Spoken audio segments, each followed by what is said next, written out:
your process? Great. Actually, this worked out really well. We decided quite arbitrarily that Lisa would go first, and it does really reflect our sort of two biases. She's an acquisitions editor, and I do marketing and promotion. So I'll talk about things from a slightly different angle, but she gave a really good overview of the process, and much of it is very similar in our press. So I won't go into that detail again where it does overlap. Just trying to think of a few differences and things that I wanted to just comment upon. I guess the one thing is that, there are a lot of similarities in the process from when something is submitted as a proposal or an idea. And I think that what Lisa said about having, a précis or a summary very much applies and is still the case with us. And much of the same sort of deliberation, and I'll go into a bit of that detail with us, still does apply and does stand. And I guess the critical difference is that with us, there's a less very formalized approach to peer review, juried review, blind review, but it does still very much exist with us in the sense that we do send everything that we're seriously considering out to readers to be assessed and so on, and we do take that feedback and sort of incorporate it into moving forward with any project that we're seriously working towards. So for us, I guess the order of things is slightly different. Anything that would be submitted from whoever to our editorial coordinator would be looked at, and she would make its first initial assessment of the fit and applicability.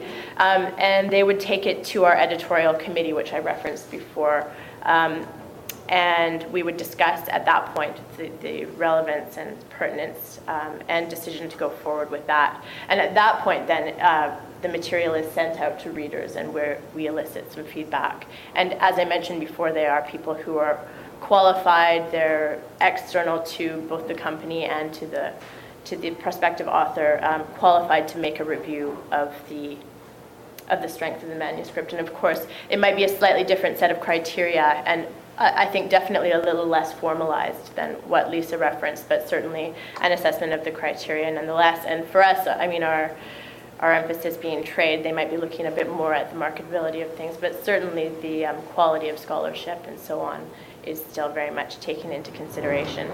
So once readers' reports have been received back and there is a general indication that yes, we'll move forward with this, most of the time there are significant changes, things that need to be highlighted. And so again, the acquisitions editor here in our office is your touch point to sort of working forwards and getting some of those changes and revisions incorporated. And at that point as well, we'll sort of, once we have something that is workable, we'll make a firm commitment to publish, and it will be going through the contract and things like that. So in terms of time, from the time your material is submitted, again, it really depends on a lot of things. I would say it's, yes, between 3 to 6 months before you'll have some indication of, yes, we can move forward with this. And what Lisa said, talking about just acknowledging multiple submissions, absolutely applies, just to give us that in a very transparent manner. We understand that maybe you need to be making them because it is quite a long process, but that's something that's quite important to us.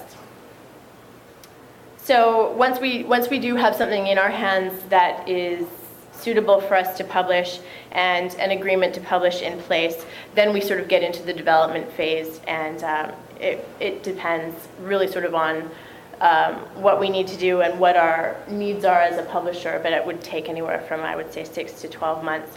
And one consideration for us, I referenced in the beginning that we publish about 6 titles a season, so there's a finite amount of space. So in any sort of list, there's always a bit of juggling here and there, and commitments to projects and so on. So you have to sort of take into account what's upcoming and sort of slot things in. So that's very much, I suppose, one consideration which is worth talking about.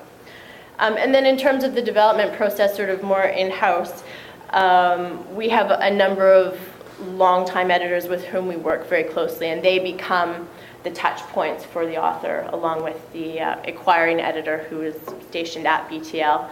And again, they're very reputed for sort of their editorial standards, and in general, they work quite meticulously. I met with an author this week who has published a handful of books, and she was talking about one of the editors who really is constantly sort of working on our books, and she said, I've never had someone as detailed, and gave a whole bunch of examples to that. So we do tend to pride ourselves on attention to detail and meticulousness in that sense. And then we sort of take a similar tact when it comes to design and typesetting. And this is a part of the process where we can be a bit creative, and we can sort of explore our options as a trade publisher. So we can perhaps look at having a jacket cover that's compelling, a title that's compelling, format that might play with some different trim sizes and so on. Again, our emphasis is that we have to make sure the book is sort of pick-upable, for lack of a better word.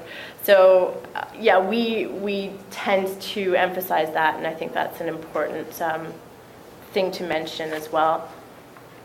Very much about accessibility. And for us as well, one other huge consideration is price point. We have to make sure that books can do well on the retail side of things too. So very much it becomes a matter of balancing the needs of the project with what we have and what we can do.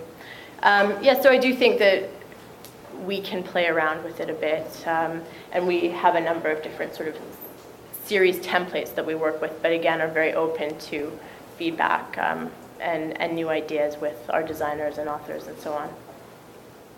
So moving on to the sales and marketing, our books are marketed de facto to the trade. We have sales representation across the country, and they'll meet with both trade and academic accounts. So that's really important that they do get out there and participate in a number of conferences and events, something like Congress, community economic conferences, ALA, CLA, different associations in the States as well. It's nice that we have trade representation so that we're able to take advantage of sort of the scale of the company that does the sales has a number of different client publishers, if you will, so we can take advantage of a bit more of the size in terms of getting ourselves out there and marketing ourselves.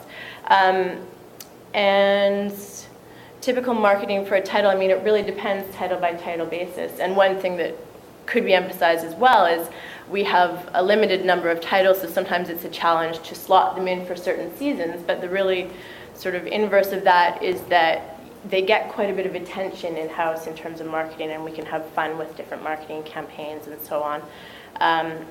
Lisa mentioned granting from ASPP, which I should have mentioned as well. We have slightly different grants and funders that we rely on, and it's the same thing, I guess, on the trade side of things. No one expects to sell.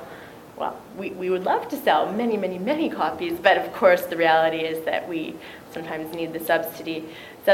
So we look to Canada Council and to OAC in Ontario, and we have a number of marketing-specific grants that we're able to avail ourselves of. And there's a touring author grant, which I'm sometimes able to use to our advantage. And we know that most academics and most scholars are out there and are traveling, so we very much want to see how we can support your initiatives and sort of support your promotion by, making sure that there's someone available to do book sales if it's merited at an event, or do some flyers, postcards, and so on. We'll go to targeted advertising and, internet promotion, of course, and digital materials.